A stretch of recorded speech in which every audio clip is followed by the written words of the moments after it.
Selamat pagi Bapak Ibu sekalian, perkenalkan saya Vincent, salah satu dosen dari Prodi Pendidikan Bahasa Mandarin Universitas Majung.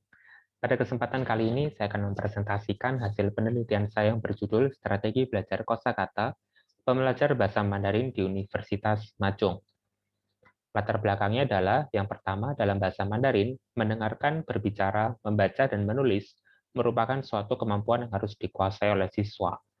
Dan kosakata merupakan suatu peran yang paling penting dalam belajar bahasa asing. Di dalam proses belajar bahasa Mandarin, strategi pembelajaran kosakata sangatlah penting, karena dengan mengetahui strategi yang paling sering digunakan, maka dapat memudahkan pengajar dalam menentukan jenis teknik pengajaran yang sesuai untuk mahasiswanya. Subjek penelitiannya adalah mahasiswa semester 1 non-prodi pendidikan bahasa Mandarin dan mahasiswa yang mengambil mata kuliah Tionghoa 1. Terdapat 105 mahasiswa yang terdiri dari jurusan Teknik Informatika, DKV, Sistem Informasi, Farmasi, Kimia, Teknik Industri, dan Manajemen. Tujuan penelitiannya yang pertama, mengetahui strategi belajar kosakata bahasa Mandarin yang paling sering digunakan oleh mahasiswa. Yang kedua, melihat pengaruh mahasiswa yang Chinese dan non-Chinese terhadap strategi belajar yang dipilih. Melihat pengaruh jenis kelamin terhadap strategi belajar yang dipilih, lalu pengaruh strategi belajar yang dipilih terhadap nilai mahasiswa. Dan nomor 5, melihat motivasi mahasiswa dalam belajar bahasa Mandarin. Terdapat 6 strategi yang dipilih dalam penelitian ini. Yang pertama adalah strategi metakognitif, strategi kognitif, strategi kompensasi, strategi memori, strategi afektif, dan yang terakhir adalah strategi sosial. Metode yang digunakan dalam penelitian ini ada dua. Yang pertama menggunakan penyebaran angket. Dalam angket ada dua bagian. Bagian pertama adalah informasi subjek penelitian yang terdiri dari nama, jenis kelamin, suku, lama belajar bahasa Mandarin, dan lain-lain. Lalu yang kedua ada 74 pertanyaan yang berisi tentang strategi belajar kosakata yang digunakan. Pada angket bagian kedua ini, mahasiswa berdasarkan situasi diri sendiri dalam belajar bahasa Mandarin memilih 5 level sebagai berikut. Dari level 1, saya tidak pernah melakukan ini, sampai level 5, saya selalu melakukan ini. Ini adalah contoh angketnya yang diberikan ke mahasiswa. Metode penelitian yang kedua adalah melalui wawancara. Di wawancara ini ada 12 pertanyaan yang meliputi motivasi belajar, latar belakang belajar Mandarin, dan strategi belajar yang digunakan. Lalu tiap mahasiswa diwawancara selama 15-20 menit.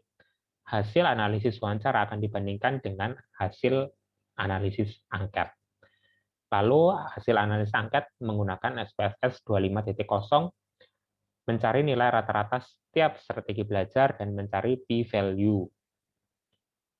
Lalu dalam menentukan nilai rata-rata level menggunakan Oxford tahun 1990.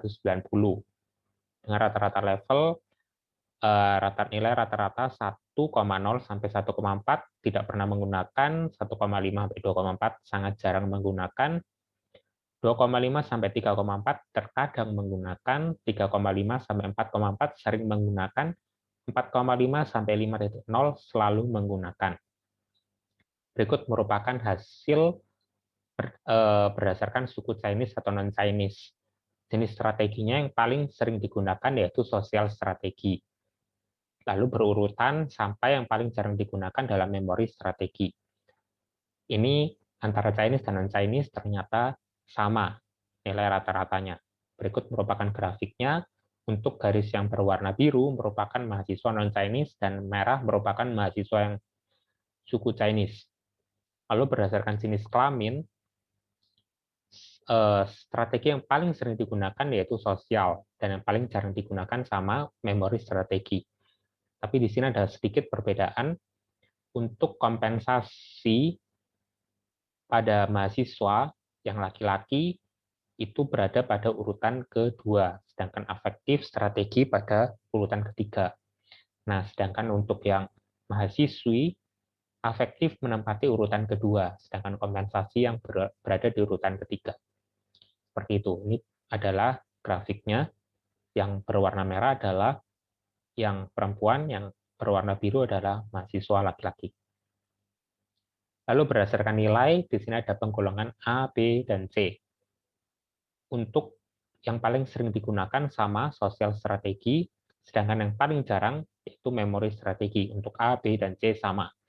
Tetapi ada perbedaan pada mahasiswa dengan nilai A. Di sini metakognitif berada pada urutan ketiga, sedangkan afektif berada pada urutan keempat. Lalu pada mahasiswa dengan nilai C, afektif menempati urutan kedua, dan kompensasi menempati urutan ketiga. Berikut merupakan grafiknya untuk yang A berwarna biru, B berwarna merah, dan C berwarna hijau. Lalu pada hasil wawancara, ternyata sama, sosial strategi untuk mahasiswa dengan nilai A, B, dan C menempati pada urutan yang pertama, sedangkan memori menempati pada urutan yang terakhir. Lalu jika dibandingkan hasil angket dengan wawancara, pada hasil angket, mahasiswa dengan nilai A, metakognitif berada pada urutan ketiga, dan afektif berada pada urutan keempat, tetapi pada hasil wawancara afektif menempati urutan ketiga dengan persentase 51,2%, dan metakognitif berada pada urutan keempat dengan persentase 49,57%. Mahasiswa dengan nilai B ternyata sama hasil angket dan wawancara urutannya sama, yaitu sosial, kompensasi, afektif, metakognitif, kognitif, dan memori. Lalu pada mahasiswa dengan nilai C, afektif dan kompensasi berada pada urutan 2 dan 3, sedangkan di hasil wawancara, kompensasi dan afektif berada pada urutan ke-2 dan 3. Tetapi besar persentasenya tidak terlalu jauh. Metakognitif dan kognitif pada hasil wawancara berada pada urutan ke-4, ke-5, sedangkan pada hasil angket, kognitif berada pada urutan 4, sedangkan yang kelima adalah metakognitif.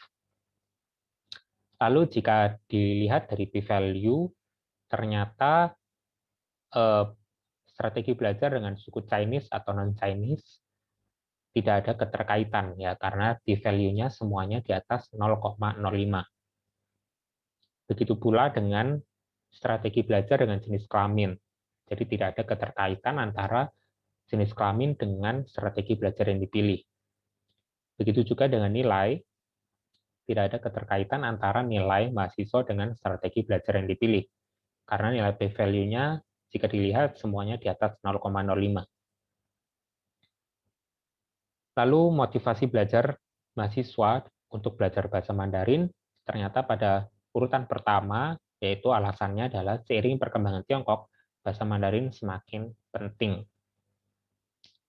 Jadi kesimpulannya yang pertama, strategi yang paling sering digunakan sampai yang paling jarang digunakan oleh mahasiswa dalam belajar kosakata secara berurutan adalah sebagai berikut: sosial, kompensasi, afektif, metakognitif, strategi, kognitif, dan memori.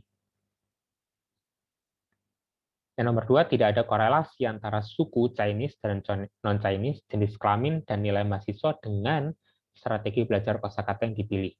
Dan yang ketiga, motivasi terbesar mahasiswa adalah seiring perkembangan Tiongkok, bahasa Mandarin semakin penting. Sekian presentasi dari saya, terima kasih. Xie xie.